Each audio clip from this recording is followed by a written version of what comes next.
世界のジャパンチャンネルへようこそ。来場者の興味を引き立てるだけでなく、自動車の発展とさらなる普及が目的であるモーターショー。そんなきらびやかな世界で起きたある出来事が海外で話題になっていました。今回はモーターショーで急発進、韓国車の実態に関する話題をご紹介します。韓国の大手自動車メーカーヒュンダイ自動車は世界での販売台数で上位である5位に位置しており、日本のホンダと同じ規模の大きさを誇っています。そんな世界に誇る韓国のヒュンダイですが、以前ある事故を起こしたことが世界中で話題になっていました。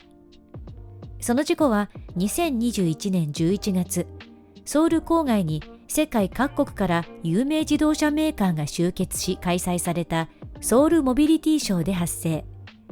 なんとモーターショーが行われている最中に、ある展示車が急発進して隣のバスに突っ込み、ヘッドライトが壊れてしまったという事故が起きたのです。暴走した車は G80 と呼ばれる電気自動車で、韓国にある自動車メーカーキアを買収し、業績を上げている韓国の大手自動車会社ヒュンダイが展開しているジェネシスという高級車のブランドでした。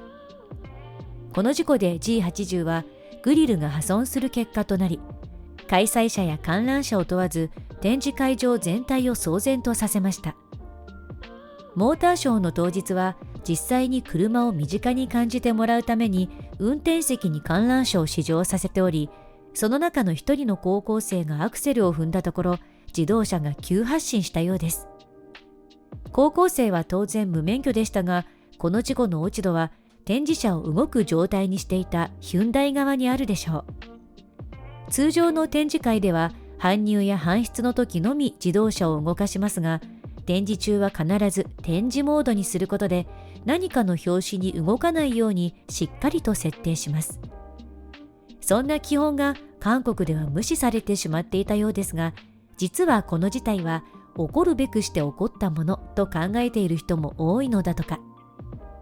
その理由は、ケンチャナヨ精神という韓国人に深く根ざした考え方で、細かいことは気にするなという意味。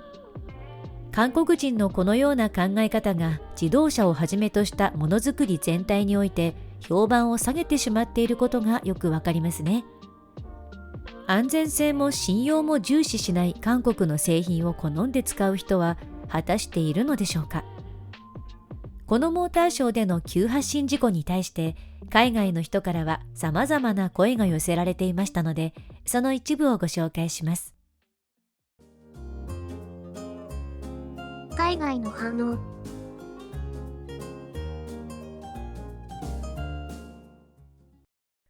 モーターショーでの事故なんて聞いたことがないわ。エンジンをかけた状態でアクセルを踏んだのかしら。主催者は何をしてたんだよ。いやいや、この話だと主催者も被害者だろう。普通に考えてメーカーに 100% 責任がある。でも最終チェックを怠ったんだから主催者側だってミスはミスよね。それに主催者だって韓国人でしょ。全員が細かいことは気にすんなって気持ちでやってたらそうなるわね。事故を起こした高校生がかわいそう。きっとすごく驚いただろうな。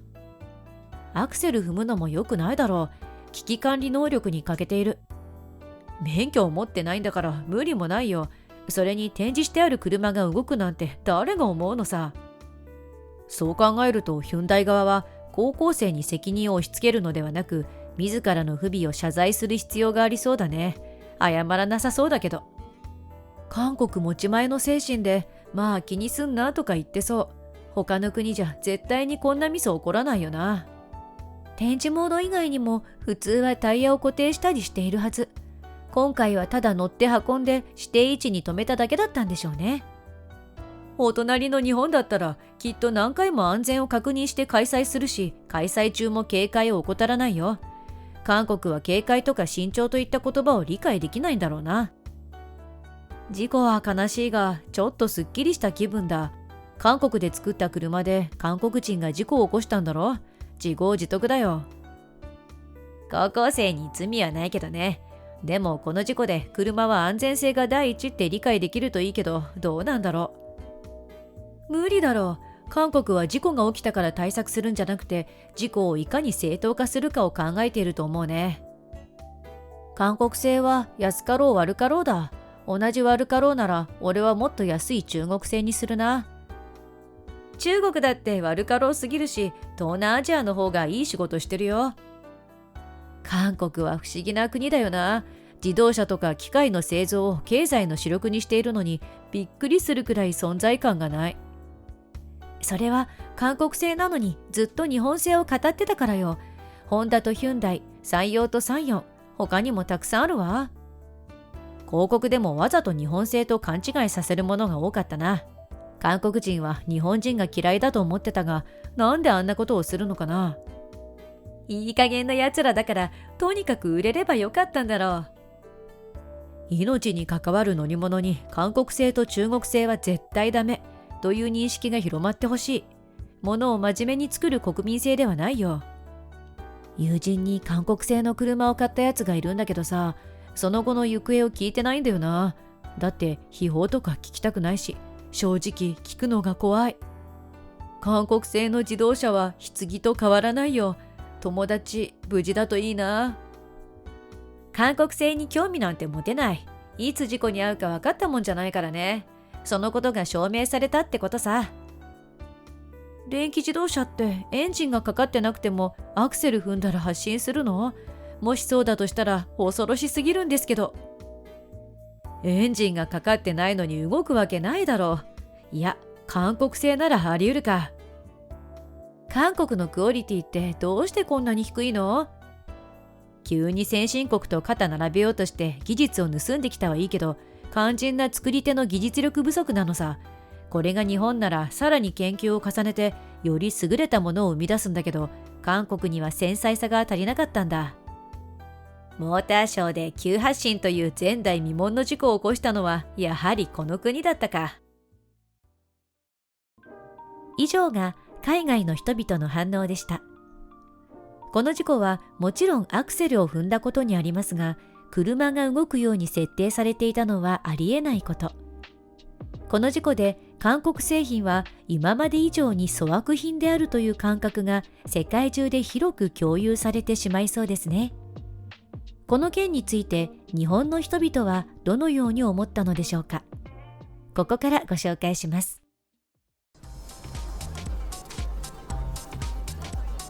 日本の反応。さすがの事故としか言いようがないな。日本にヒュンダイ来るらしいけど、何も起こらないことを切に祈るわ。命に関わるもので韓国製と中国製は絶対ダメという認識が広まってほしい。ものを真面目に作る国民性ではありません。アイオニックをベタ褒めしてた自動車評論家の皆さん、絶対買って乗ってくださいね。人の教育ってとても大事だと改めて認識する。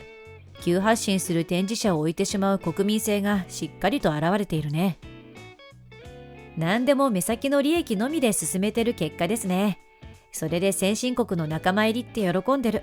失敗やトラブルから教訓を得られていないのが本当に呆れる。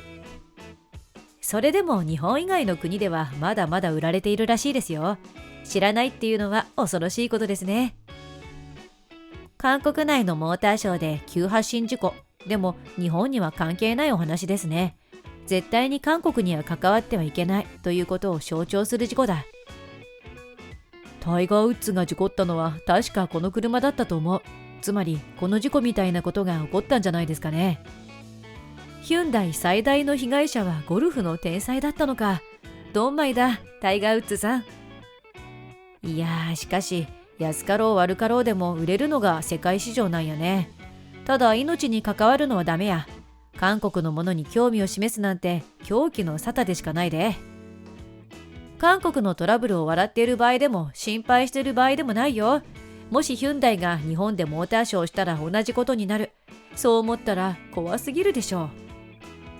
高校生がアクセルを踏んで車が急発進したっていう表現は少し辛辣に感じたな。その子がかわいそすぎる。急発進はメーカーに落ち度があるわけだからヒュンダイが責任を取ろう。さすが韓国史上最高のヒュンダイ自動車工業の展示会。これが韓国の実力だ。急発進した？どうして動く仕様にしてたんだ？展示車の設定をしたヒュンダイの担当者は間違いなくクビですね。おそらくそうだろうね。韓国は誰かに必ず責任を取らせる国だから。見た目のデザイン性にだけ力を入れて作って売るのはテロと変わらない気がする。買って泣き寝入りしたくないなら購入前に考えた方がいいかも。アクセル踏んだら急発進するのは別に日本車でも同じなのでは？今こうしている間にも人知れずヒュンダイのアイオニック5を買っているやつがいるんだろうな。何にも知らずに去年買っちゃったよ。以上が日本人の反応でした。やっぱりという意見が多く、日本での韓国車のイメージはみんな同じだと分かりましたね。今回話題になっていたヒュンダイですが、2022年に日本への再上陸が実現。実は2009年に一度日本市場から撤退していて、13年ぶりの日本再上陸となったこともあり、メディアも大きく取り上げ話題になっていました。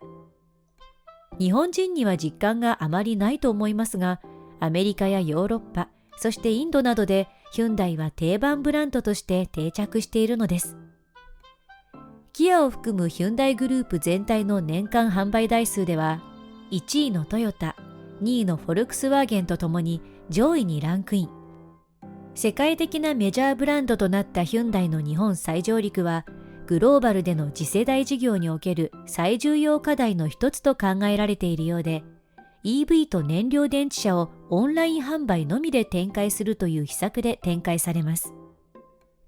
自動車産業界は今、技術やサービスの領域で時代の大きな転換に入っており、そうした中でヒュンダイのような新たなブランド価値観による日本再上陸戦略の道が広がっているのかもしれません。